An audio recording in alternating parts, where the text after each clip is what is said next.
根据最新消息，在被中国入侵者占领的新疆维吾尔自治区东突厥斯坦喀什地区民族超市负责人及凯斯尔宾馆法人乌布里卡斯马吉等维吾尔商人都被抓捕，关押在所谓的教育培训中心，生死未卜。中国人的高级餐厅及餐馆的真实面目被曝光，后厨又脏又乱，不堪入目。记者以员工的身份进行了暗访，后厨多处发现老鼠、蟑螂，有员工直接用漏勺清理下水道堵塞的垃圾杂物，洗碗机内部有腐烂变质的食物残渣。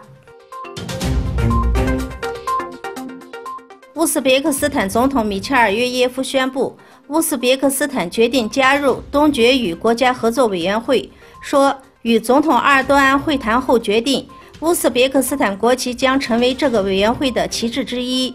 乌兹别克斯坦也将出席在比什凯克举行的会议，这是非常重要的重大决定。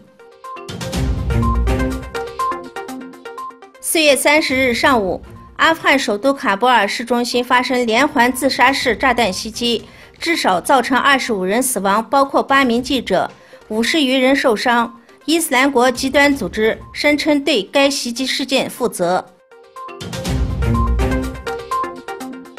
土耳其总理埃尔多安在乌兹别克斯坦议会发言时说：“我们希望叙利亚、伊拉克、也门、索马里和阿富汗尽快实现和平与稳定，也希望加强与乌兹别克斯坦的商业联盟。”